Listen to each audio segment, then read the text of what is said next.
Good morning, I'm Harley Schlanger from the LaRouche organization with your daily video update for March 15th, 2024, the infamous Ides of March. Since it's Friday, I'm going to take questions, and I'll start with one which I received from several of you. What do you think of Biden's State of the Union address? Well, I just completed an article which will be posted later on my website, my webpage at the LaRouche organization, titled Biden's State of the Union Address Exposes Unlearned Lessons of Statecraft. That's a mild way of saying that it shows the continued derangement syndrome, which characterizes people who are frontmen for the policy of the military-industrial financial complex of permanent war. And a war for what purpose? A war for your security, for your defense? No. A war to protect a unipolar order which is crumbling because of the failed economic policies which are axiomatically embedded in its outlook. So the article will go through in more detail than I can right now, but let me simply say that in Biden's speech, he made the case for continuing the NATO proxy war against Russia in Ukraine and in support of Netanyahu's policy in Gaza. Now, I point out that while Trump correctly opposes the U.S. intervention in Ukraine, he focuses too much on the question of his personality and the question of who is tougher and more respected. And in that sense, he says that Putin's special military operation was launched in February 2022 because of Biden's weakness. And the same thing, that the attack by Hamas on Israel was a result of Biden's weakness.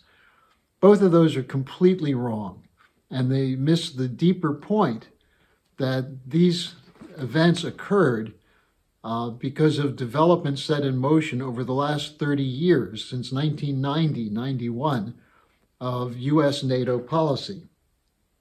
That the situation of Ukraine has to do with using Ukraine to degrade Russia, which is what has been admitted by Secretary of Defense Austin and many NATO leaders.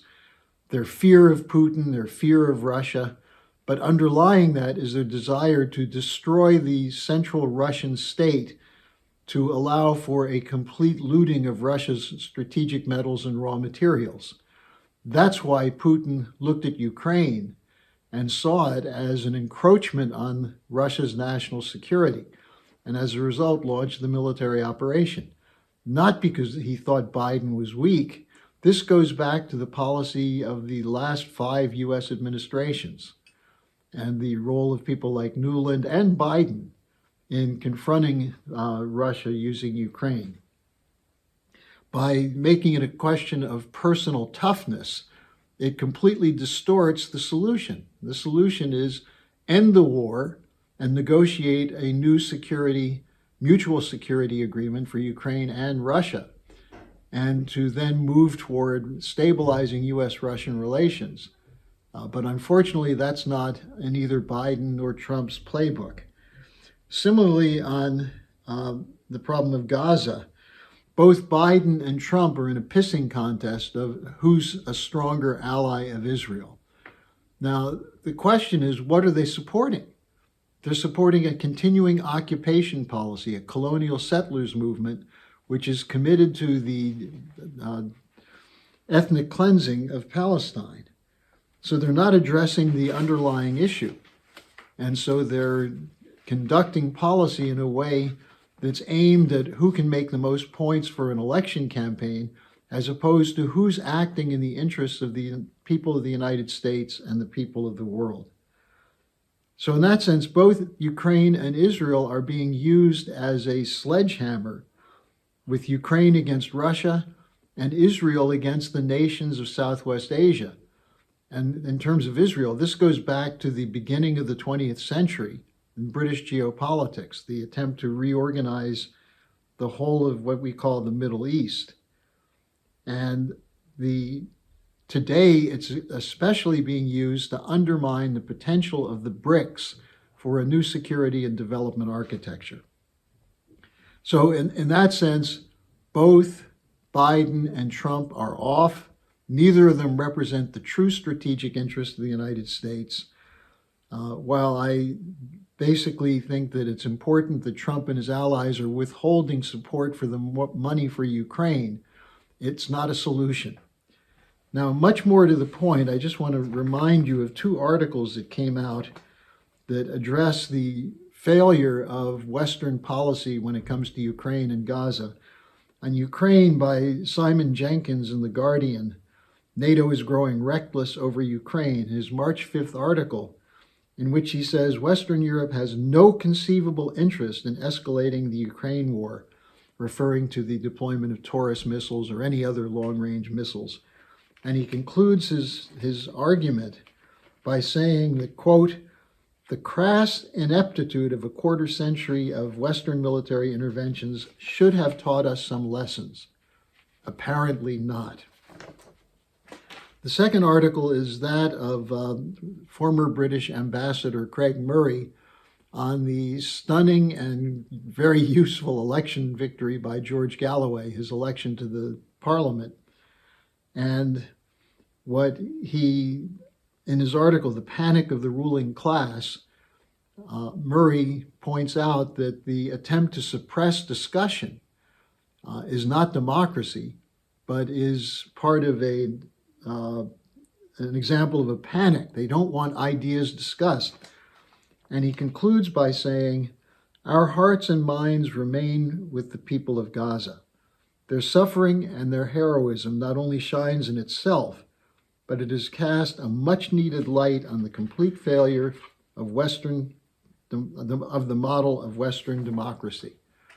So these are two voices that are part of a growing chorus starting to focus on the flawed axioms of the neoliberal, neoconservative approach to policy, which is nothing other than permanent war for the defense of private special interests. And the second question, what is behind Schumer's seeming reversal on Gaza?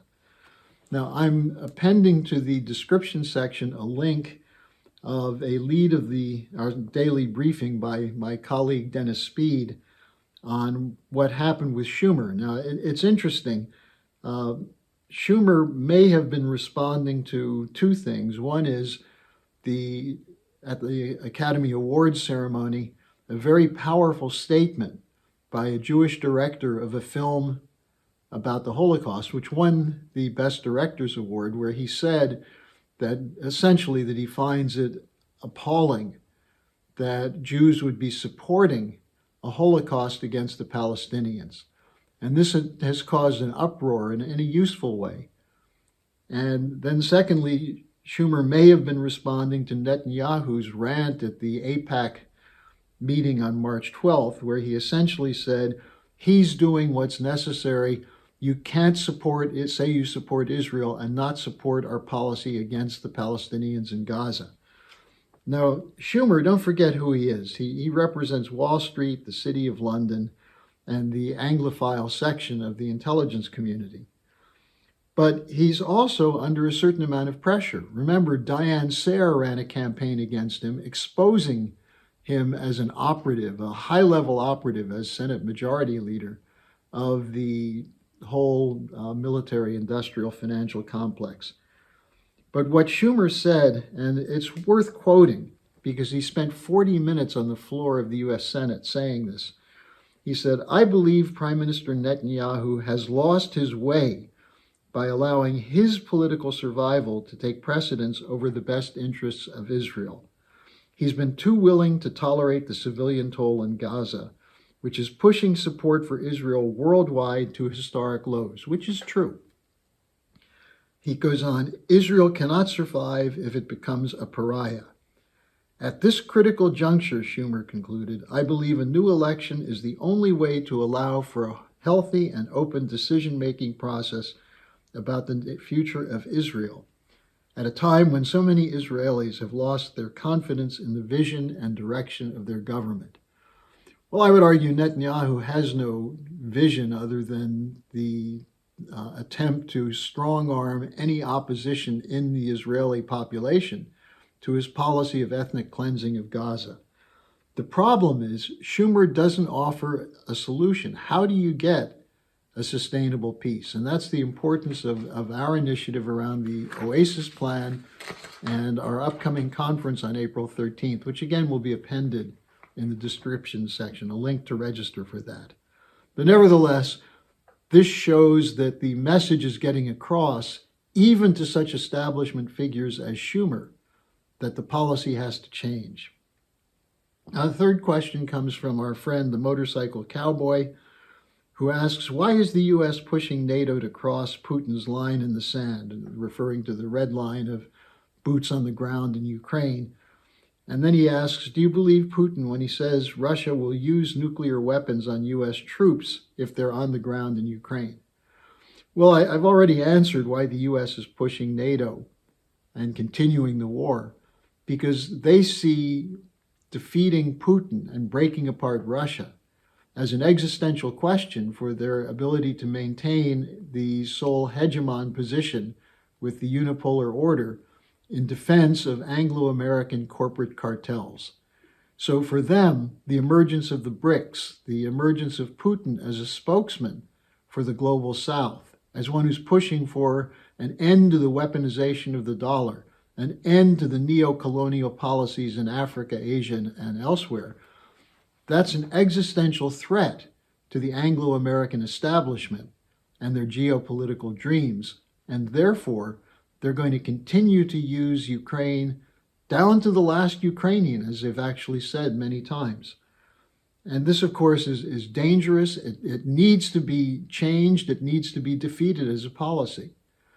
But then the second part of this, Putin has never made a threat to use nuclear weapons unless the security and sovereignty of Russia is threatened. Now, would he consider American boots on the ground or French boots on the ground in Ukraine a security threat to Russia? Well, that remains to be seen. And there are many options they have, including the use of their hypersonic missiles to knock out those forces below the threshold of nuclear war. I think Putin should be taken at his word that he will defend Russia's sovereignty if necessary, and Russia's ultimate survival if necessary. But the idea that he's a warmonger rattling nuclear weapons, in fact, it's the failure of the Western policy establishment to recognize the need for a new security architecture, which is the cause of the problem.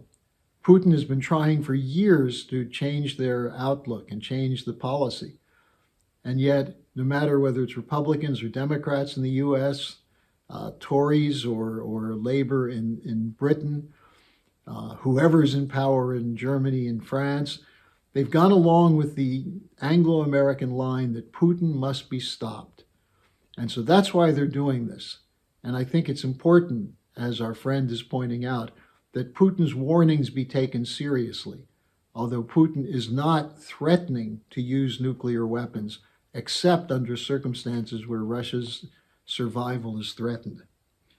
Now, finally, I have an email from Angela from Italy, who's opened by asking about the efficacy of her activity, including sending letters to officials, posting things on websites. And she questions, is this having an effect? Well, I would say look at what I reported earlier on Schumer.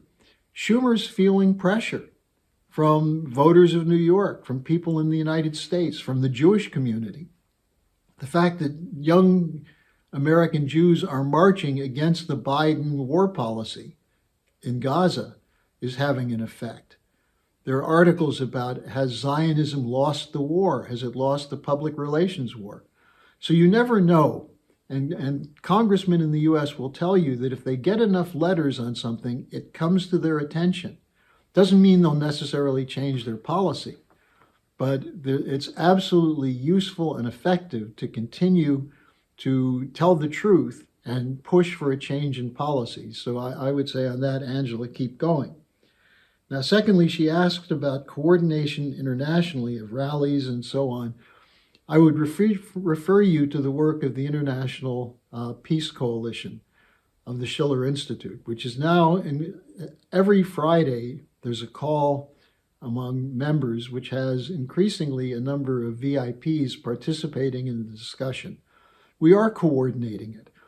We can't dictate to all the anti-war groups what the policy should be, but when there is an opportunity for coordinated action, we're pointing it out and urging people to participate, even as we promote our specific policy approach, which we believe is the only way to ultimately achieve resolution and break away from the permanent war policy of the Western establishment. Now, finally, Angela has a complaint there saying that she's not getting her questions answered from the Schiller Institute. Now, when you send them to me, and you can be sure I read the emails that come to me from listeners and viewers. I may not always incorporate or may not always use your questions in the Friday questions, but often I'll incorporate what you're asking about in the discussion process in the daily updates. And even with Facebook and YouTube censorship, I receive hundreds of emails and messages a month, and there's no way I can answer all of them, including answer them personally. But I am paying attention, so don't be discouraged.